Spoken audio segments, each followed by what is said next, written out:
très reconnaissants, frère, de son soutien pour que cette mosquée voit le jour pendant les périodes de discussion avec la mairie et des négociations. Et qu'il soit le bienvenu. Nous sommes très heureux pour l'accueillir, pour présenter sa conférence qui s'intitule Ramadan wa bu'duhu al-ijtima'i fi l'islam, le Ramadan et sa dimension sociale en islam. فليتقدم مشكورا ونسأل الله سبحانه وتعالى أن يولي المتقين. السلام عليكم.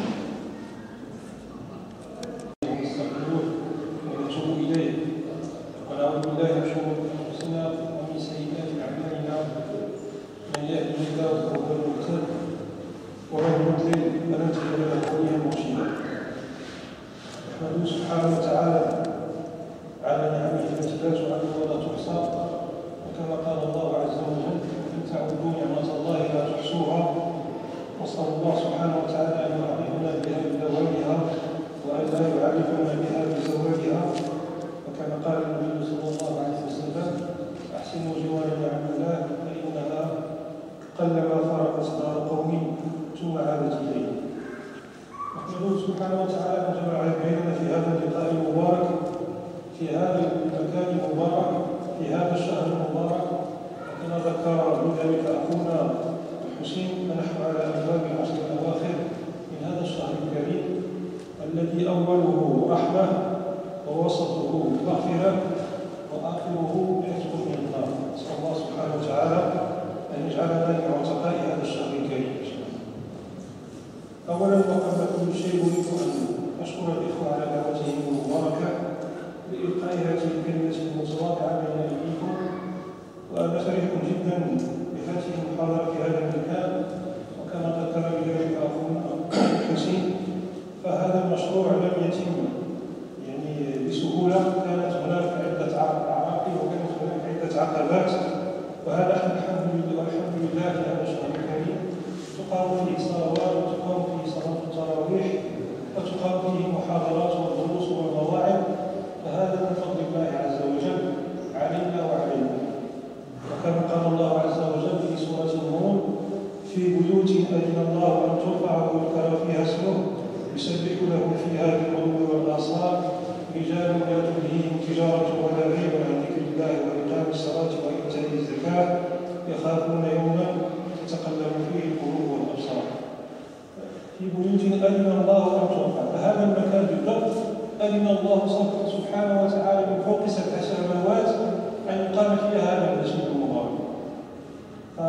في الحقيقة رخصة البناء تعطى في السماء من قبل الله عز وجل قبل أن تعطى في الأرض طرف ضميرين ولا بالله إلى غيره. وقد يسر الله سبحانه وتعالى ظروف بناء هذا المسجد في هذا المكان المبارك والإذن أتى من الله عز وجل في بيوت أذن الله أن ترفع ويذكر فيها اسمه. وفي هذه البيوت رجال لا تلهيهم تجارة ولا بيع عن ذكر الله فحتى يمكن أن يتم المشروع لا بد من إذن من الله عز وجل ولا بد من رجال يحملون هذا المشروع وهؤلاء الرجال هم أنتم هم قائمون على هذا المسجد هم قائمون على هذا المشروع فهؤلاء لهم مكانة عند الله عز وجل كما قال سبحانه وتعالى في سورة التوبة إنما يعمر مساجد الله من آمن بالله واليوم الآخر وأقام الصلاة وآتى الزكاة ولم يخش إلا الله فعسى أولئك أن يكونوا من المهتدين. فهؤلاء هم المؤمنون الذين يرتادون هذه المساجد وقلوبهم معلقة بهذه المساجد كما ورد في حديث النبي صلى الله عليه وسلم ورجل قلبه معلق بالمساجد. وقد وصفوا بأنهم هم المرابطين في حديث آخر كما قال النبي صلى الله عليه وسلم وانتظار الصلاة بعد الصلاة فذلكم الرباط فذلكم الرباط. فالإنسان حينما يكون ملتزما بالمسجد وحريصا على الصلوات في هذا المسجد يكون في عدة مرابطين كأنه مجاهد في سبيل الله. وانتظار الصلاة بعد الصلاة تراه يصلي العصر وقلبه معلق بالمسجد متى يصلي فيه المغرب وحينما يصلي المغرب ينتظر متى يصلي العشاء. فهؤلاء وصفهم الله سبحانه وتعالى بأنهم في مثابة المرابطين حينما قال صلى الله عليه وسلم في أحد الأحاديث وانتظار الصلاة بعد الصلاة فذلكم الرباط فذلكم الرباط. Je disais donc que j'étais très heureux d'être parmi vous dans cette rencontre. Je tiens tout d'abord à remercier les responsables de cette mosquée, tous les membres du bureau exécutif et plus particulièrement le frère Hussein pour leur aimable invitation pour cette modeste conférence qui nous réunit aujourd'hui, Inch'Allah, dans ce lieu qui a vécu un certain nombre de péripéties et qui aujourd'hui, alhamdoulilah, se concrétise sous forme de cette mosquée, de cette grande mosquée des Ulysses. Et Dieu sait qu'Allah subhanahu wa ta'ala sait qu'il y a un certain nombre d'épreuves par lesquelles les frères ici sont passés avant d'arriver à aboutir et à concrétiser ce projet, puisqu'il y a eu plusieurs allers-retours avec la mairie, plusieurs sittings qui ont eu lieu devant la mairie. On est même passé par une grève de la faim d'un certain nombre de frères, membres fondateurs de cette association de cette mosquée. Et toutes ces épreuves-là nous ont permis aux musulmans des Ulysses de se forger une vraie conviction et une vraie détermination et une vraie ténacité pour pouvoir concrétiser cette mosquée et ce projet de cette mosquée. Et effectivement, il faut savoir que le permis de construire d'une mosquée, il est donné au 7e siècle par Allah subhanahu wa ta'ala avant qu'il soit accordé par les hommes sur terre. Et on veut pour preuve le verset d'Allah subhanahu wa ta'ala dans le repentir dans sur la lumière dans laquelle il dit c'est cette lumière qui éclaire les temples ou les mosquées que Dieu a permis d'élever afin que son nom y soit invoqué et qu'on le glorifie matin et soir des hommes qu'aucun négoce ni transaction ne détourne de la joie ou de la joie d'exalter le Seigneur. Donc le fait que cette terre, ce bout de parcelle de terrain héberge cette mosquée, la permission de construction de cette mosquée a été donnée par Allah subhanahu wa ta'ala avant qu'elle soit donnée sur terre. Et pour que le projet réussisse, il faut effectivement qu'il y ait cette autorisation, cette permission d'Allah subhanahu wa ta'ala, mais il faut également qu'il y ait un certain nombre d'hommes qui portent le projet et qui soient les chevilles ouvrières du projet. Et je tiens vraiment à remercier et à féliciter tous les frères qui ont fait preuve d'abnégation et de mobilisation pour pouvoir aujourd'hui permettre aux musulmans des Ulysses de pouvoir se retrouver dans un lieu digne qui n'est pas celui de la petite salle qui avait au foyer et qui a hébergé les musulmans pendant des années et des années. Aujourd'hui, les musulmans des Ulysses disposent d'un lieu digne de ce nom qui les réunit pendant ce mois du Ramadan, où ils peuvent effectivement se retrouver autour de conférences, autour de salat tarawih, et tout ça c'est grâce à Allah subhanahu wa ta'ala. Comme le rappelait le frère Hussein, le sujet que je voulais vous proposer aujourd'hui, pour qu'on échange autour de lui, c'est le sens du jeûne du mois du Ramadan et la dimension sociale dans l'islam. Parce qu'effectivement, malheureusement, beaucoup de musulmans ne retiennent de ce jeûne que le fait qu'il faut se prémunir d'un certain nombre de choses, telles que le fait de boire ou de manger, ou d'avoir des rapports sexuels pendant toute la journée, alors que tout le sens de ce mois particulier est tout à fait différent.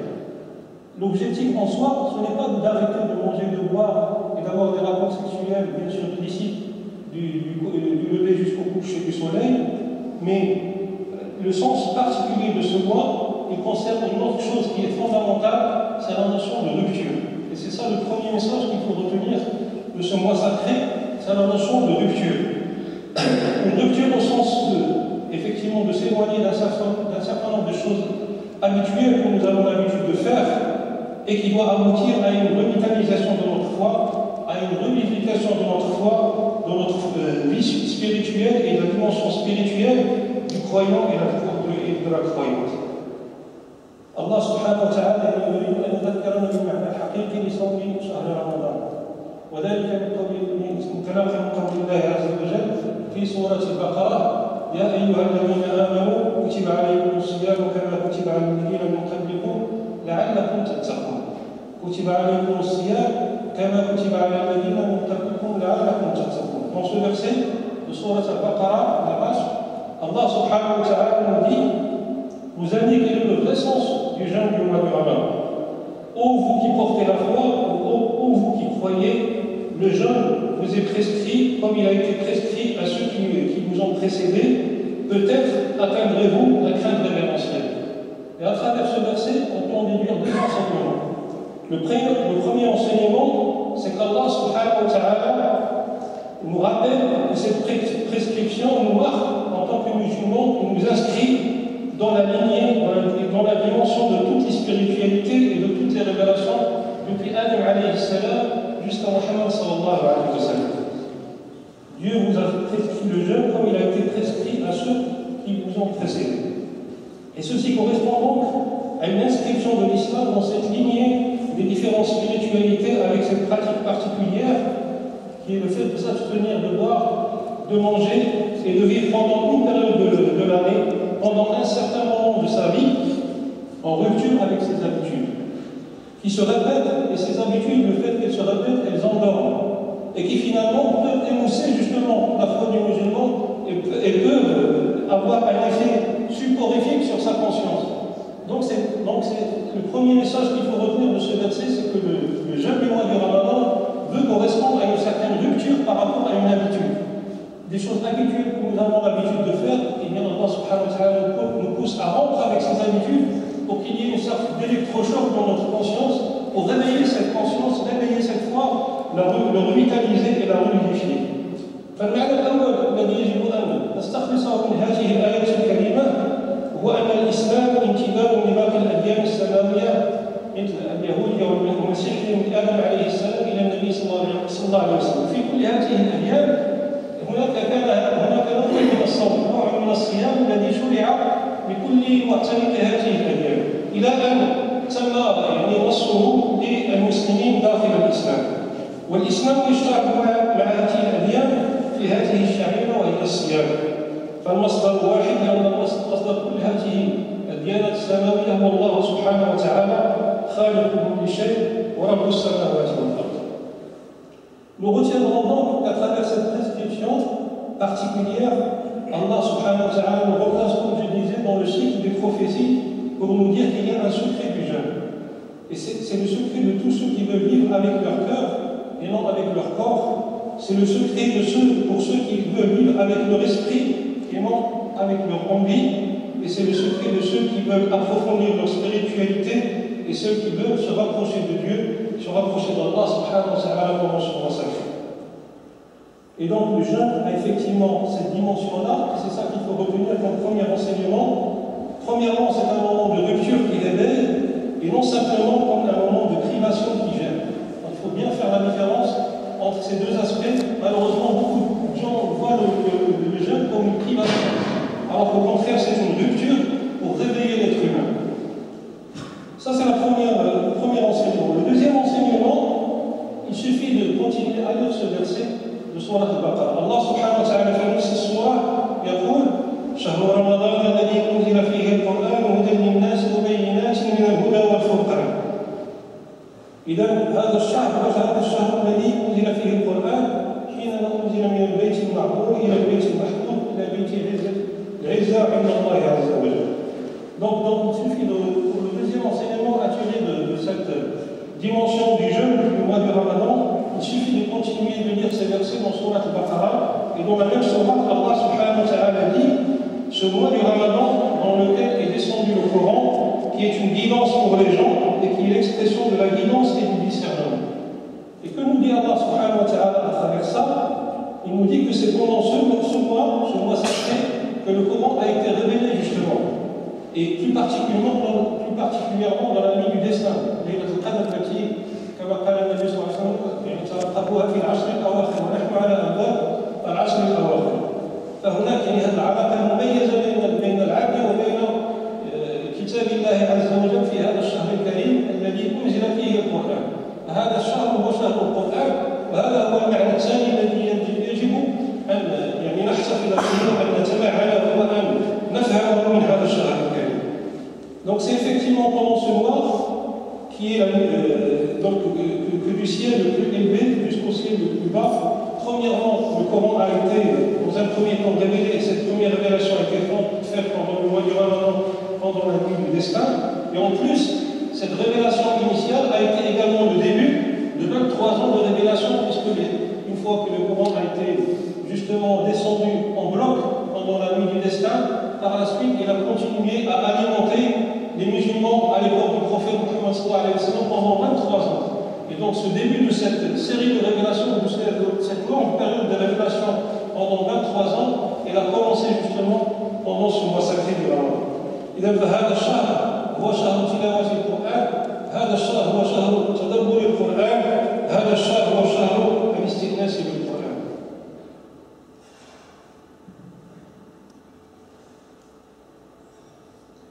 Maintenant, nous allons nous arrêter sur un certain nombre d'autres significations de ce mois du Ramadan à travers un certain nombre de hadiths ou de versets. La première signification, au-delà des deux enseignements sur la vraie signification du jeûne, c'est que premièrement, ce mois, c'est le mois du changement. Et comme disait le slogan politique, le changement c'est maintenant, et bien le changement pour un musulman c'est aujourd'hui, c'est pendant ce mois sacré de Ramadan. هذا الشهر الكريم هو شهر التغيير بالمعنى القرآني ليس بالمعنى السياسي، المعنى القرآني والمعنى الرباني حينما يقول الله عز وجل إن الله لا يغير ما بقوم حتى يغيروا ما بأنفسهم، فهذا هو معنى التغيير. وهذا الشهر الكريم هو الفرصة لتغيير الفرصة التي هي تعطى لكل واحد منا حتى يغير ما بنفسه حتى يغير الله سبحانه وتعالى ما به. إن الله لا يغير ما بقوم حتى يغيروا ما بأنفسهم. ولا بد أن يحدث هذا الشهر الكريم يعني une révolution، يعني انقلاب داخل كل واحد منا. فلا يمكن أن نستمر في هذا الشهر الكريم وبعد هذا الشهر الكريم على نفس الحال التي كنا فيها حينما استقبلنا رمضان منذ 20 يوم. وهذا لا بد أن يعني يتجلى في تعاملنا، في معاملاتنا، في يعني صيامنا، في قيامنا، في صلاتنا إلى غير ذلك. فيقول النبي صلى الله عليه وسلم: من لم يدع قول الزور والعمل به فلا حاجة لله بصيامه. من لم يدع قول الزور والعمل به، يعني الهدف مش هو أننا غير نخوع الأكل والشرب والجماع، ولكن لا بد أن يحدث هذا الشهر الكريم وهذا الصوم تغييرا جذريا في حياتنا. وفي حديث آخر: رب صائم ليس له من صيامه إلا الجوع والعطش. Donc ce mois c'est le mois du changement et les musulmans doivent intégrer trois choses essentielles par rapport au changement, à ce changement. La première, c'est qu'il ne s'agit plus d'appliquer cette règle de ne pas boire et de ne pas manger. Non, il faut aller encore beaucoup plus loin que ça. Il faut que dans notre vie quotidienne, quelque chose change. Et tout ce dont nous nous privons doit nous amener justement vers un état de notre cœur, dans un état de notre conscience, dans un état de notre être, qui doit nous pousser à chercher cette spiritualité et à chercher ce rapprochement avec Allah subhanahu wa ta'ala. La deuxième chose, c'est que nous ne pouvons plus nous comporter comme les autres jours, comme si de rien n'était. Effectivement, comme j'ai dit tout à l'heure, la signification de ce mois, c'est la privation, pas pour la privation, mais c'est la privation pour se souvenir. Et Allah subhanahu wa ta'ala nous a donné justement un certain nombre d'outils et un certain nombre de moyens pour se rapprocher de lui et pour augmenter notre spiritualité à travers cette prière nocturne, mais également à travers cette révélation qui doit nous pousser à effectivement méditer les versets d'Allah subhanahu wa ta'ala et nous rapprocher de Dieu de plus en plus. Et le troisième point, c'est que nous devons comprendre que si la privation est souvenir le jour, il ne peut y avoir oubli la nuit. L'objectif du Ramadan, ce n'est pas d'inverser la journée, de dormir le jour et de se réveiller la nuit et de faire n'importe quoi la nuit. Bien au contraire. Mais malheureusement, certains, quand bien la nuit, ils mangent pour toi au moment de la rupture du jeûne. Alors donc ils effacent, ils cassent tous les bénéfices qu'ils ont pu tirer de leur jeûne dans la journée. Donc il faut donc demander, il faut manger juste ce qu'il faut pour rester éveillé. Comme on dit en anglais, always on, donc il faut être toujours éveillé pour pouvoir avoir ce rapport permanent avec Allah subhanahu wa ta'ala. Et en plus, il ne peut plus être question de faire n'importe quoi la nuit, soit devant la télévision, soit avec le copain pour tuer le temps et passer la nuit.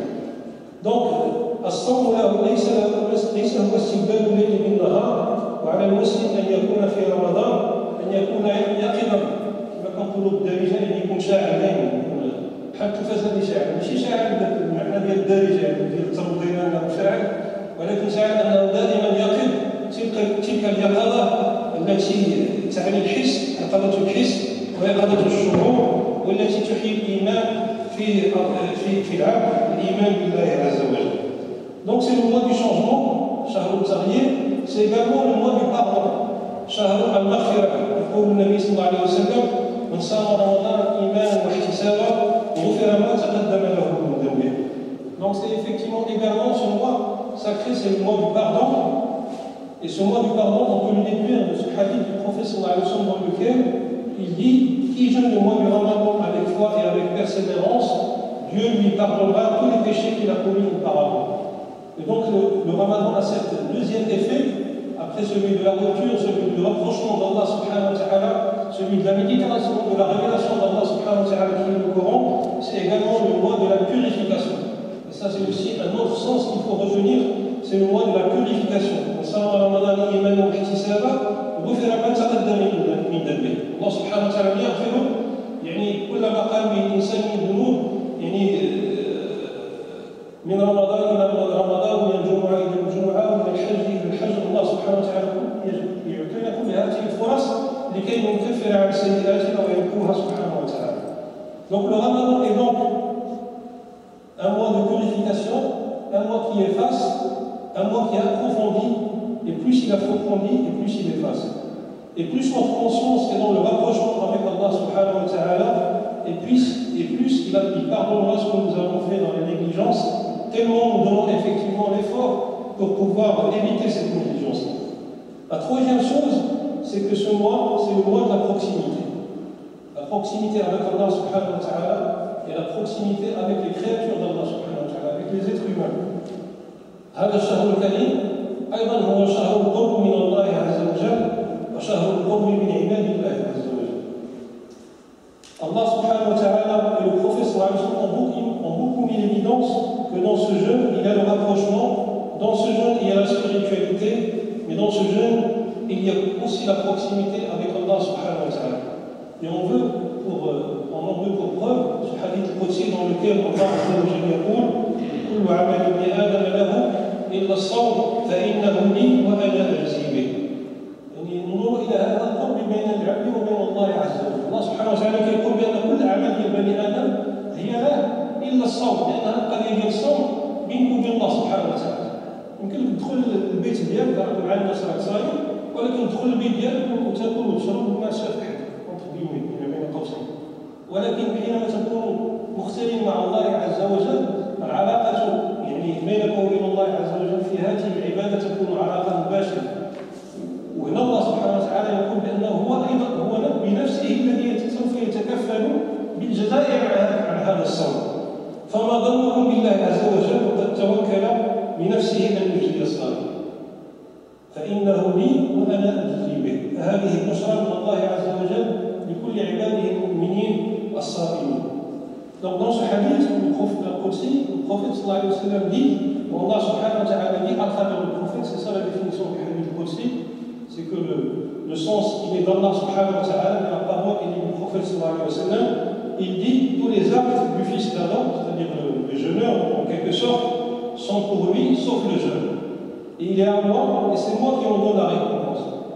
Et effectivement, chacun d'entre nous, quand il est en communauté ou dans la société ou en groupe, il peut simuler le fait d'être en jeûne, d'être un jeûneur, mais quand il rentre chez lui et qu'il est tout seul avec Allah subhanahu wa ta'ala, rien ne l'empêche d'aller manger, parce qu'il n'y a personne qui le regarde.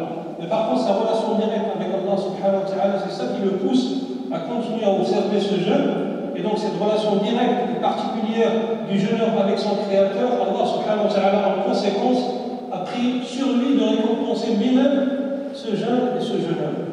Et quand Allah subhanahu wa ta'ala prend l'engagement de récompenser ce jeûne, je vous laisse deviner Allah subhanahu wa ta'ala wa huwa al-karim wa huwa al-wadud, comment il va récompenser ce jeûneur.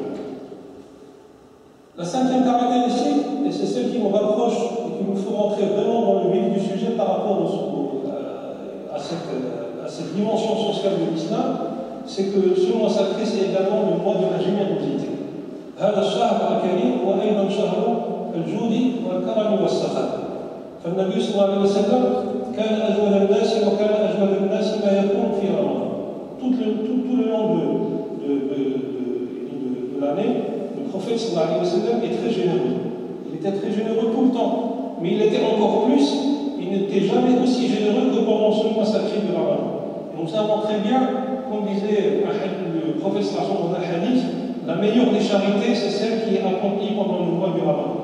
Donc Allah subhanahu wa ta'ala nous pousse effectivement à redoubler d'efforts dans la générosité et dans le fait d'aller vers l'autre, et dans le fait de donner de nous-mêmes pour pouvoir soulager l'autre. Il faut donc que nous, musulmans, nous soyons généreux dans notre attention à l'égard de nos frères et de nos sœurs, généreux dans notre écoute des autres, généreux dans notre présence auprès des autres. Et quand on dit généreux et avec une plus grande attention, une plus grande écoute vis-à-vis des autres, vis-à-vis de nos frères et nos sœurs, là il faut prendre en compte les trois dimensions de la fraternité. Il y a trois cercles de la fraternité. Il y a la fraternité, le premier cercle, c'est la fraternité qui réunit les musulmans entre eux. Al-Muslim akhul Muslim. Innamal mu'minuna ikhwan. Donc ça c'est le premier cercle de la fraternité. Mais nous ne devons pas nous arrêter, nous, en tant que musulmans ici en France et ici en Europe, nous ne devons pas nous arrêter dans ce premier cercle de la fraternité. Il y a d'autres cercles de la fraternité. Le deuxième cercle, c'est celui des croyants. C'est celui qui nous réunit avec les autres croyants, les autres, comme on les appelle, les gens du livre, des chrétiens, des juifs. Et donc, on revient sur la signification du premier verset qui a instauré et qui a prescrit le jeûne. Donc, c'est le fait que l'islam est dans la lignée des différentes religions monothéistes. Donc, ce deuxième cercle de fraternité entre croyants, il faut aussi qu'il soit présent. Il faut que pendant ce mois sacré, on aille vers nos frères, entre guillemets, dans les autres religions. Et c'est le sens d'un certain nombre de iftar ou de ruptures de jeûne qui sont organisées avec des représentants des autres cultes. Et ça, c'est quelque chose de très très important parce que ça donne la bonne vision et la vraie vision de l'islam, qui est un islam d'ouverture, un islam de tolérance, un islam qui nous pousse à aller vers l'autre. Et le troisième cercle de la fraternité, c'est celui de la fraternité dans l'humanité. Et ce cercle-là, il réunit l'humanité entière. Et donc, quand on dit que le musulman doit être généreux, il doit être généreux dans ces trois dimensions. La première dimension, c'est le cercle de la fraternité entre musulmans. La deuxième dimension, c'est le cercle de la fraternité entre les croyants. Et le troisième cercle de générosité, c'est celui de la fraternité entre les êtres humains. Et bien sûr, dans ces moments particuliers, il faut qu'on ait, et j'en profite pour avoir une pensée particulière à nos frères et à nos sœurs à Gaza, qui sont en train de se faire massacrer. Et je pense que nous ne pouvons pas nous permettre de vivre le mois du Ramadan alors que nous sommes là, ici, assis, totalement sereins, totalement en paix, et que nous savons que dans 2 heures, dans 3 heures, nous aurons de quoi rentrer le jeûne, alors qu'il y a nos frères qui ne savent pas dans 2 heures ou 3 heures est-ce qu'ils seront encore en vie. Il y a des enfants qui sont en train de jouer, qui seront déchiquetés, et je pense que nous devons avoir une pensée particulière aux enfants de Gaza et aux familles musulmanes de Gaza et aux populations civiles de Gaza, pas uniquement par le dua, pas uniquement par la pensée, mais en essayant effectivement dans un élan de générosité d'aller vers les associations et vers les fondations qui organisent le secours, un secours vis-à-vis de ces populations et essayer de donner un peu pour essayer de soulager un minimum de leur souffrance.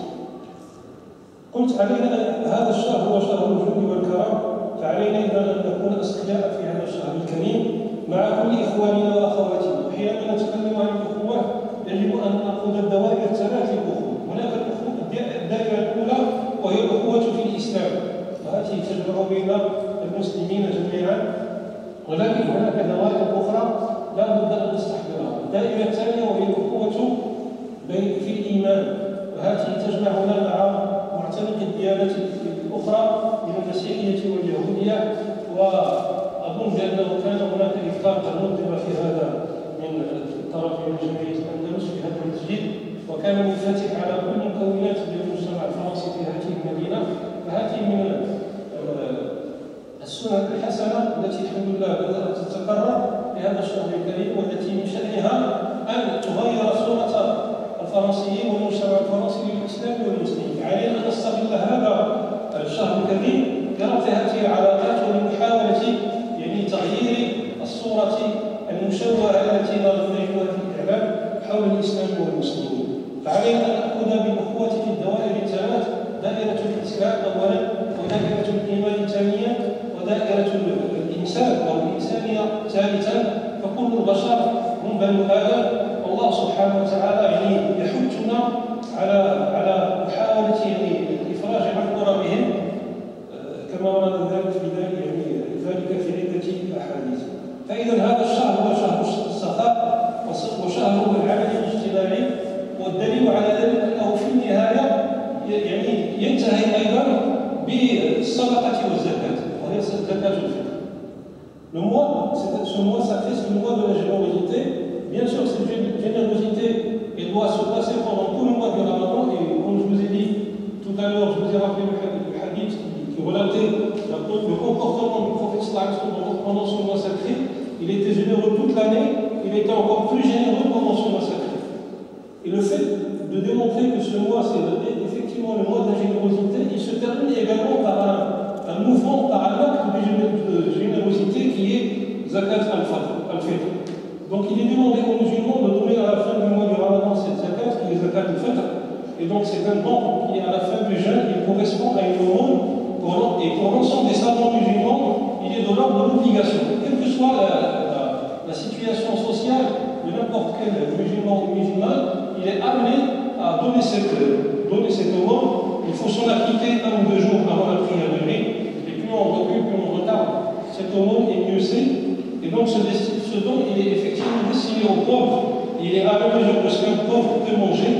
Donc aujourd'hui en France, c'est de l'ordre de 5 €. Et effectivement, la signification de cette aumône, de cette zakat al-fitr, c'est de permettre, comme vous le savez, que tous les musulmans disposent du nécessaire pour vivre et pour fêter dignement ce mois sacré, donc ce jour férié qui clôture ce mois sacré. Donc c'est une démarche communautaire. Là aussi, c'est une manière de pousser le musulman et la musulmane d'aller vers l'autre par ce don symbolique de 5 € par personne pour pouvoir se retrouver tous le jour de Méri et fêter dignement chacun à sa manière ce jour-là. Et contrairement à la zakat, qui est le deuxième pilier de l'islam, ce don qui est lié à chaque personne, quelle que soit sa richesse, qui en s'acquittant de cette zakat, dans l'accomplissement de ce jeûne, purifie ce jeûne. Donc là aussi, on a dit tout à l'heure que le mois du Ramadan, c'est le mois de la purification. Et bien cette purification se prolonge jusqu'à la dernière minute du Ramadan, jusqu'au jour de l'Aïd. Et le fait de s'acquitter de cette zakat, c'est ça qui lave, entre guillemets, notre jeûne d'un certain nombre de manquements qui ont pu le toucher ou qui ont pu le marquer. Donc là aussi, à travers ce zakat, c'est un acte de générosité, mais c'est également, ça rejoint une autre signification, une autre dimension du jeûne, qui est la purification. C'est également un acte de purification pour le musulman. Donc le jeûne, comme j'ai dit en synthèse, c'est la proximité avec Dieu, c'est aussi la proximité avec les hommes. Donc l'objectif est de se rapprocher de Dieu et de se rapprocher de nos frères et de nos sœurs dans l'humanité. Je voudrais profiter de cette dernière partie, il nous reste à peu près 10 minutes ou 15 minutes, pour parler de la dimension sociale dans l'islam de manière plus générale. Nous avons vu à travers le mois du Ramadan un certain nombre de significations, de sens du jeûne de ce mois du Ramadan qui nous poussent à l'action sociale, qui nous poussent à aller vers l'autre, qui nous poussent à essayer de contribuer au soulagement des souffrances des autres, mais dans l'islam d'une manière plus générale, il y a une incitation très très particulière, encore plus particulière, à cette action sociale. هذا الشطر الأخير من هذه المداخلة أريد أن أقف عند الفقه أو البعد الاجتماعي في الإسلام. رأينا من خلال معاني صوم هذا الشهر الكريم يعني ما فيه من حث على الجود والسخاء وعن محاولة يعني تخفيف ما قد يصيب المسلم أو المسلمين في أنحاء العالم من ظروف صعبة أو من نقص في الأموال وفي العداد أو العتاد، ولكن هناك آيات أخرى تحث على هذا البعد الاجتماعي في الإسلام، وسوف نقف من ذلك انطلاقا من قول الله عز وجل في سورة الحج: يا أيها الذين آمنوا اركعوا واسجدوا واعبدوا ربكم وافعلوا الخير لعلكم تفلحون. يا أيها الذين آمنوا اركعوا واسجدوا واعبدوا ربكم وافعلوا الخير لعلكم تفلحون. Donc dans ce verset, nous allons essayer, dans Surat al-Hajj, sur le pèlerinage, Allah subhanahu wa ta'ala nous dit: ô vous qui croyez, inclinez-vous, prosternez-vous, adorez votre Seigneur et faites le bien peut-être et donc à travers ce verset, il y a un appel à faire du bien. Allah subhanahu wa ta'ala dit faites le bien. Mais comme beaucoup a notion de faire le bien dans l'islam, le bien dans sa conception linguistique réfère à tout ce qui est dans tout ce que le monde désire, c'est-à-dire les bienfaits et tout ce qui peut être utile à l'être humain. Il correspond dans l'usage linguistique et dans l'usage coranique au fondement matériel nécessaire à la vie, comme il est précisé dans la parole divine وَإِنَّهُ لِحُبِّ الْخَيْرِ لَشَدِيدٌ. يعني الخير المعنى اللغوي هو هذه النعم الإنسان يشتاق لها ويبغيها، هذا كله داخل في إطار الخير. ولكن يعني في المعنى القرآني هذا الخير كما يقول الله عز وجل وإنه لحب الخير شديد، فهناك شروط حتى تكون نعمة من النعم خيرا فعلا. هناك شرطين مش واحد، يعني واحد الخير يكون فعلا الخير. الشرط الأول هو أن يكون هذا الخير كثير، والشرط الثاني وهو أن يكون من أصل قليل. Mais ce bien matériel, comme l'expliquent les lexicographes du Coran, n'est vraiment un bien que s'il est disponible en quantité suffisante et deuxièmement que s'il est licite. Et on veut pour preuve qu'un sahabi qui s'appelait As-Sami Al-Halabi et qui raconte qu'un homme peu fortuné a voulu léguer une partie de ses biens et a demandé conseil à Ali ibn Abi Talib. Et ce dernier lui a conseillé de ne laisser aucun testament et lui rappela la parole de Dieu. كتب عليكم إذا حضر أحدكم الموت إن ترك خيرا الوصية للوالدين والأقربين. فيعني لا بد أن يكون الخير كثير حتى يعتبر خيرا في الإسلام، ولا بد أن يكون أصل ذلك الخير يكون أصلا حلال، لأن المال حرام مآله إلى الحسرة والندامة. وكما تعلمون أن من بين الأمور التي يسأل عنها العبد يوم القيامة وعن ماله من أين اكتسبه وفيما أنفقه. Donc ce bien, cet argent, il doit absolument être acquis d'une manière licite. Il ne peut être considéré comme bien s'il a été acquis d'une manière illicite, parce que dans ce cas-là, il ne conduit qu'au regret et qu'au remords. أما هذا في المصطلح اللغوي للخير. أما المصطلح القرآني فنجده حينما يقول الله عز وجل وما تنفقوا من خير فلأنفسكم. يعني المعنى ديال الخير في المصطلح القرآني هو المساعدة والمعونة. Donc la notion de bien, dans le sens linguistique, c'est tous les biens matériels dont nous jouissons. Et on a rappelé que ce bien ne peut acquérir cette caractéristique que s'il est abondant et que s'il est d'une source licite, halal. Mais dans le texte coranique et la signification coranique, faire du bien revient au soutien et à l'entraide. C'est là où on veut faire le lien avec la dimension sociale de l'islam.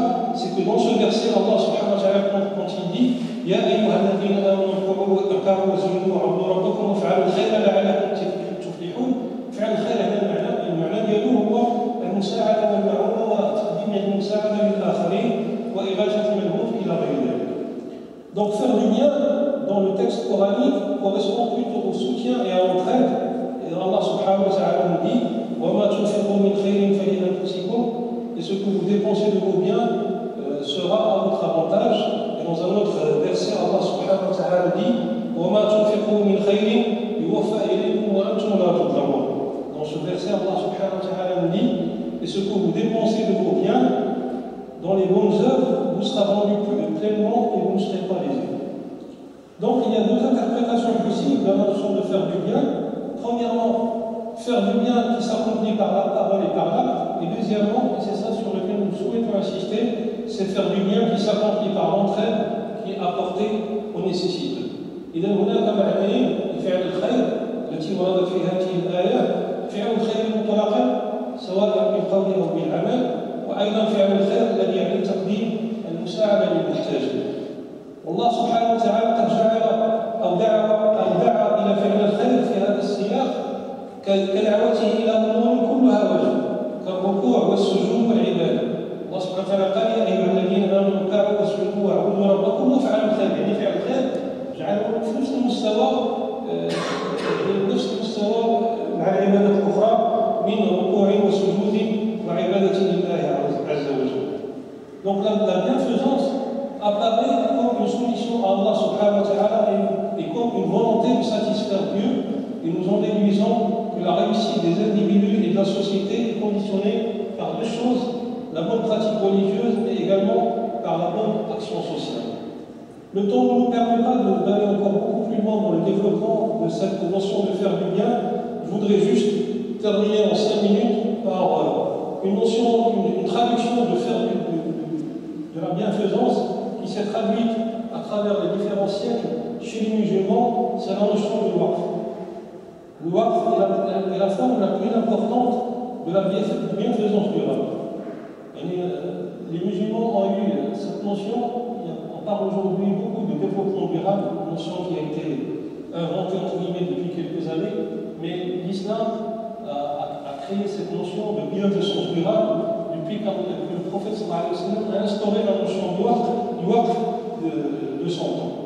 Et le prophète a répondu à ses compagnons à propos du waqf en le qualifiant de meilleure forme de bienfaisance renouvelée. Donc c'est cette bienfaisance durable et cette notion qu'il faut vraiment retenir. Et les musulmans, justement, ils ont répondu d'une manière constructive à l'appel du prophète en organisant le waqf et en faisant un moyen d'investissement dans des projets de bienfaisance durable, ce qui lui a octroyé une place de choix dans le tissu économique islamique, à tel point que le patrimoine du waqf dans certaines cités islamiques représentait le tiers de son assiette foncière. Donc cette notion de waqf a été tellement développée dans la société musulmane à travers les siècles, jusqu'à un point où dans à certains moments de l'histoire, la notion de patrimoine du waqf représentait pratiquement le tiers de l'assiette foncière de l'État islamique à l'époque. Et dans certains cas, le fonds du waqf dépassait même parfois les fonds de l'État. Et donc c'est l'État qui parfois avait recours à faire des emprunts auprès des fondations du waqf pour les musulmans. Et par exemple au Maroc, c'était le cas au Maroc au XIXe siècle, selon Hassan Bouazani. Il a dit qu'à ce moment-là, l'État marocain, la notion de waqf a permis à l'État marocain d'avoir des prêts pour affronter les crises économiques à ce moment-là. C'est-à-dire que le waqf, c'est tellement. En Maroc, on parle aussi du bous, au CAF. Donc, cette notion-là et cette dimension-là de la bienfaisance durable a permis parfois à l'État même d'emprunter à ces fondations-là pour faire face à des crises économiques. Et les musulmans ont compris l'importance de cette notion de waqf qui touche à plusieurs domaines. Ça touche l'immobilier, ça touche les bergers, ça touche les arbres, les mines, les sources d'eau, les animaux, au point que le khalife Omar al-Khattab, radiyallahu anhu, il avait 300 chevaux sur lesquels ont été marqués au fer avec la mention waqf pour le service de Dieu. يعني في عهد عمر الخطاب رضي الله عنه الجيش الذي كان جاهز كان هناك تقنيه ديال الفرسان مكتوب عليه حبسوا في سبيل الله. هذا كيبين ان المسلمين فعلا جاوبوا واحد الطريقه ايجابيه وايجابيه كثيره مع هذه المؤسسه الوقف التي يعني انشاها الاسلام منذ عهد النبي صلى الله عليه وسلم.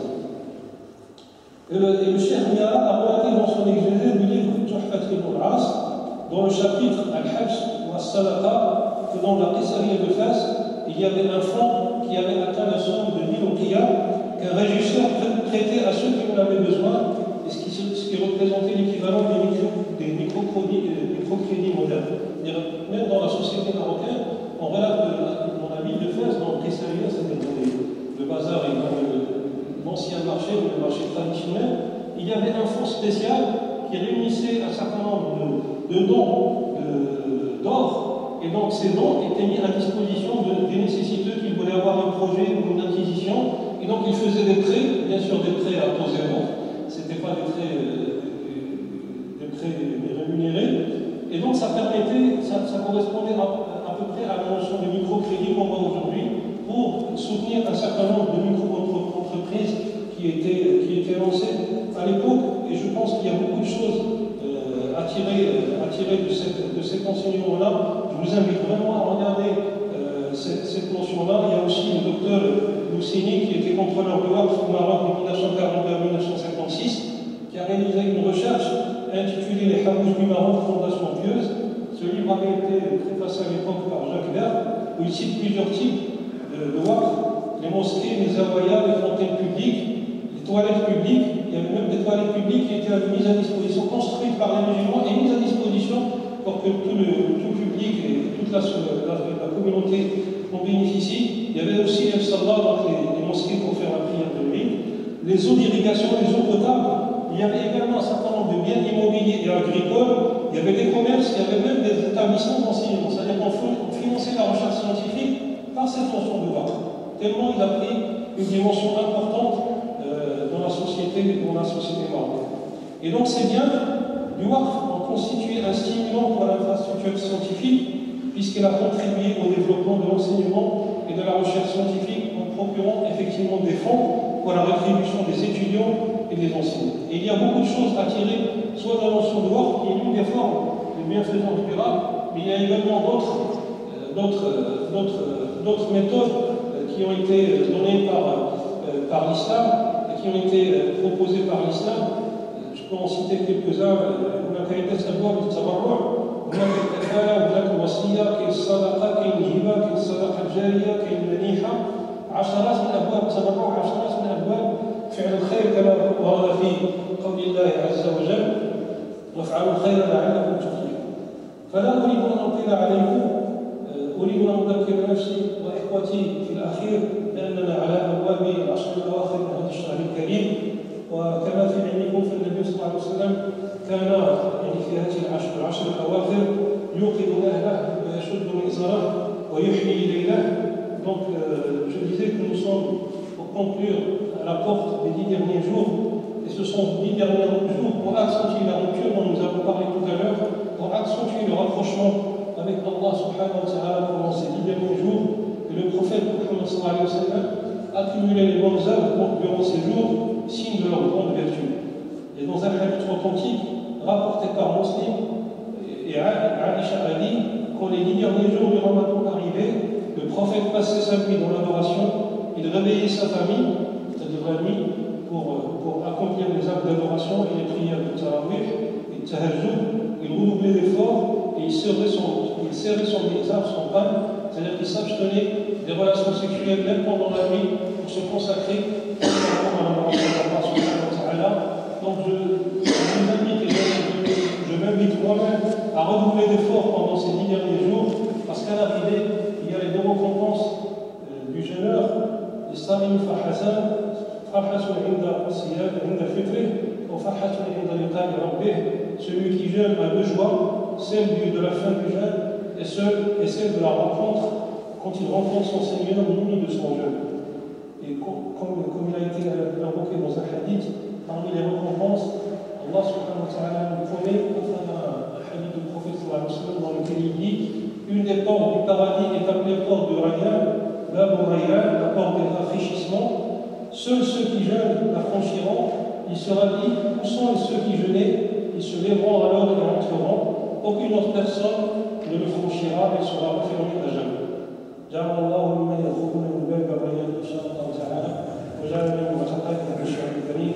اللهم اهدنا فيمن هديت، وتولنا فيمن توليت، وعافنا فيمن عافيت، وبارك لنا فيما اعطيت، وقنا واصرف عنا شر ما قضيت، فانك تقضي ولا يقضى عليك، فانه لا يعز من عاديت ولا يذل من واليت، تبارك ربنا وتعاليت، لا ملجا ولا منجا منك الا اليك.